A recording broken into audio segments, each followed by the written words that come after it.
Hi, I'm Muhammad.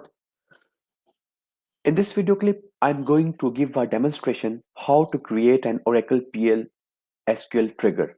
This application is a before trigger involving all three insert, update, and delete events and is built on a hypothetical scenario called Park Lodge Bookings.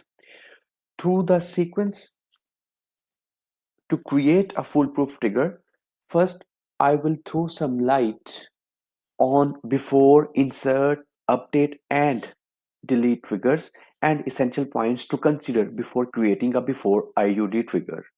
Then I will give an overview of the requirement and the PLB tables involved in the trigger built up to give a general idea of their data structure. Finally, I'm going to build the trigger step by step where each step will be extensively tested to validate the application. So first coming over to before triggers and key points to keep in mind before creating a before IUD trigger. Actually, a before trigger is a form of advanced validation that can check things that cannot be checked using primary keys, foreign keys, or check keys and other constraints. Therefore, before triggers will usually include if statements that will always include the raise application error command so that the problem with the IUD can be brought to the attention of the user. That is when the IUD is invalid, the error message is displayed. Otherwise, the IUD will proceed quietly. Testing a trigger should be very thorough. Therefore, the most efficient way to test a trigger is to first write the statement that breaks the rule and therefore fails. To prove that the rule is working as intended, then take the same statement and make changes to the data so that this becomes valid statement that will succeed. Now let's take an overview of the requirement and the PLB tables involved in the creation of the trigger.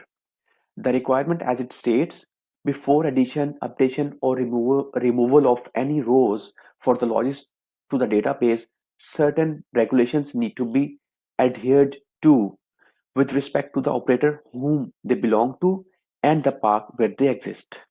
They are as listed in front of you.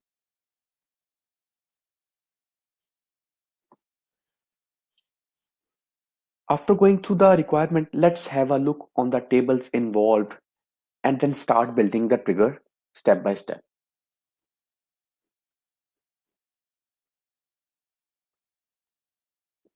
These are the tables involved in the creation of the trigger.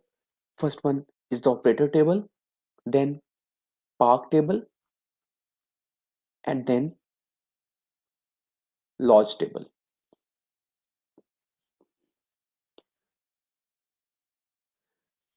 To start building the trigger step by step, first I will create only the before insert part and test it to validate that it functions as intended. The trigger is on the lodge table, therefore we must use new and old to access columns in the lodge table. Data from the operator table must be retrieved in this trigger. Therefore, some variables must be declared to store these values. In the main body of the trigger, if statements are needed to ensure that trigger carries out the appropriate actions depending on whether the trigger is firing in response to an insert, an update, or a delete. In addition, the message for raise application error must be very clear and informative. Label each raise application error message with A, B, and C, and it will be much easier to trace why a particular insert failed so that the debugging of the trigger can be made easier to manage. Now let's run this much.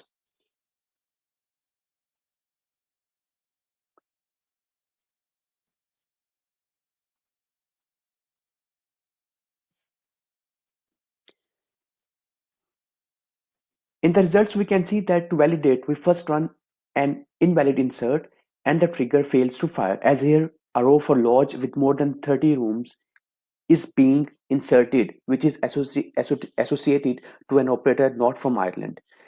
Then the same insert is modified with the operator ID from Ireland, which is the requirement for the insert of a new lodge in the lodge table to succeed, and the insert becomes valid. Now let's try before insert and update statements for the trigger. Here I will require two invalid statements and two valid statements based on my requirement.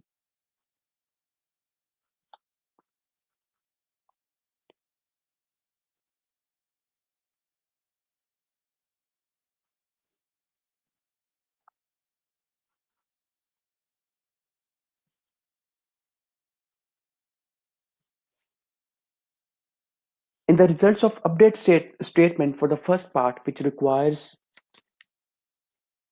an increase in large number of rooms to succeed if it exists in Leinster region, the first update statement fails and raises the error that the park with which this lodge is associated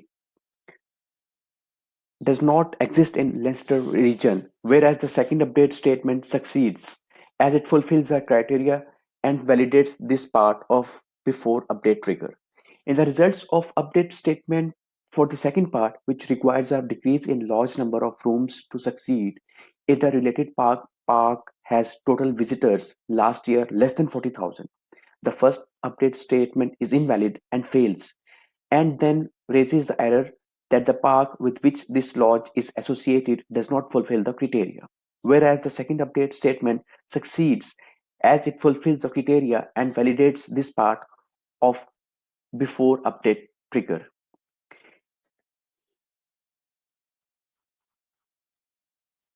In the final step, let's execute all three events including insert, update, and delete in the before trigger. In the deleting block of code in the trigger, any reference to a column from the lodge table will be old column name, and therefore old reviews and old park ID relate to details for the lodge that has just been deleted into the lodge table.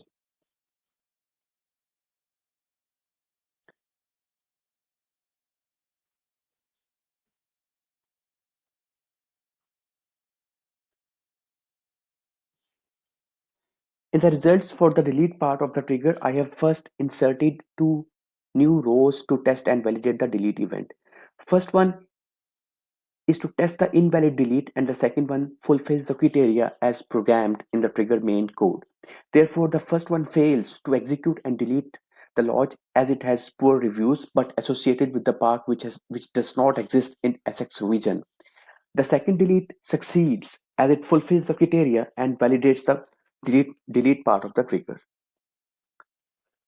I hope this demonstration would have given you fair idea of creating a PL SQL before insert, update, and delete trigger. Thanks.